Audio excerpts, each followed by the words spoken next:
বৈশাখ নববর্ষ উপলক্ষে একটি পিঠার মেলা আয়োজন করা হয়েছে। তো এখানে যে যা পারে বিভিন্ন ধরনের খাবার তৈরি করে নিয়ে যায় এবং আমিও কিছু বানিয়েছি আপনাদের সাথে শেয়ার করলাম। তো ওগুলো নিয়ে আমাদের এখানে জায়গাতে হয়েছে, তো আস্তে আস্তে যে যা নিয়েছি সব কিছু গুছিয়ে ফেলছি। তো দেখেন আমার কেকটার মধ্যে একটা ভুল হয়েছে, তো এখানে 30 না 31 হবে, পরে অবশ্যই এটা ঠিক করেছি, এটার জন্য আমি সরি। তো দেখেন যে জানিয়েছে সব কিছু সাজিয়ে ফেলা হয়েছে। তো এখানে বিভিন্ন জেলার মানুষ বিভিন্ন ধরনের পিঠা, মানে যে যেটা ভালো পারে কিংবা যার যেটা ভালো লাগে বানিয়ে নিয়ে এসেছে।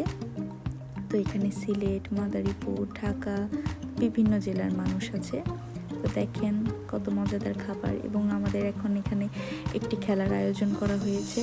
তো দুর্ভাগ্যবশত বৃষ্টির কারণে সব কিছুই শেষ। সামনে আপনারা দেখতে পারবেন সব কিছু শেষ, মানে লাস্টে আর কোনো কিছুই করা হয়নি। তো লাস্টে অনেক বৃষ্টি এসেছে, আমরা বাসায় এসেছি অনেক কষ্ট করে বৃষ্টির মধ্যে, দেখা যায় প্রতিটা মানুষই বিপদে পড়ে গেছে। তো দেখেন এই যে বৃষ্টি। তো ভিডিওটি ভালো লাগলে লাইক, কমেন্ট, শেয়ার করবেন। আল্লাহ হাফেজ।